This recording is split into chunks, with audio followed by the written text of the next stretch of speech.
Hi, I'm Rick Kaler. Thanks for joining me. A few weeks ago, an antitrust lawsuit against the National Association of Realtors, which goes under the acronym of NAR, was settled for $419 million. News reports announced that this would slash commissions by 25 to 50%. That's significant. Now, how would that happen? Well, first, let's take a quick look at how selling and buying through an NAR realtor has worked. A seller offered a commission, 6% was fairly standard, from which both their broker and the buyer's broker were paid, with the typical offer to the buyer's agent being made at 2.5 to 3%. That information was displayed on the listing so buyers' brokers would know what they received. The plaintiffs argued that sellers who offered a low amount to the buyer's broker disincentivized the agent to show the property. So sellers would want to offer the going rate that the buyer's agents expected in order to be competitive. Going forward, NAR will not allow sellers to advertise how much they will offer the buyer's agent.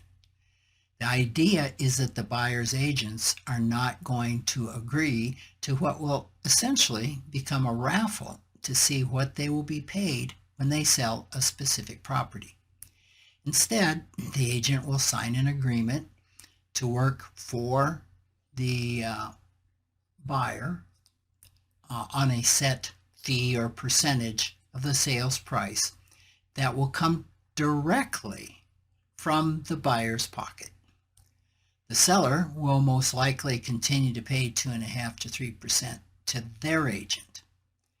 Basically, the court is seeking to move the burden of paying the buyer's broker fee from the seller to the buyer.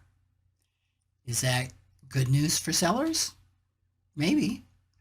The problem is that most buyers don't have the funds to pay their broker out of pocket. Current lending practices don't allow buyers' brokerage fees to be added to the cost of the home. They need to be included in the price of the house so they can be paid out of the proceeds of the mortgage loan. The settlement hopes this change is going to force buyers' brokers to work for less. As with so many well-intended regulations, there'll be unintended consequences. Faced with the prospect of doing the same work for, say, a 25 to 75% pay cut, how many buyers' brokers will even stick around to show the homes of sellers who list with a realtor? Another really important point to consider is that this only applies to real estate agents who are members of the NRA. Agents who are not members can advertise what the seller is offering buyers' brokers. Now, this gives a competitive edge to properties listed with non-NAR agents. In the past, brokers who were not NAR members could not list their properties on NAR-owned multiple listing services. And an MLS, multiple listing service, is to real property what the New York Stock Exchange is to stocks. It provides a really efficient marketplace in which to buy and sell property and is a significant advantage of NAR membership. Well, that's no longer the case. Another little reported requirement of the settlement is that NAR can no longer exclude non-members from using the MLS. Does that mean a non-member can put a listing on MLS that advertises what the seller will pay a buyer's broker? Right now, I don't know. But stay tuned. However, I am relatively sure that a lot of real estate agents will be canceling their NAR memberships.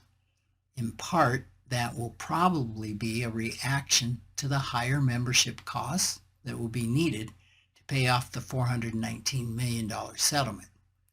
As one realtor put it, this probably means the end of NAR as we knew it. If NAR dissolves, its robust education ethics requirement and the MLS platform will disappear as well. The process of buying and selling property could be set back about 50 years. Thanks for joining me.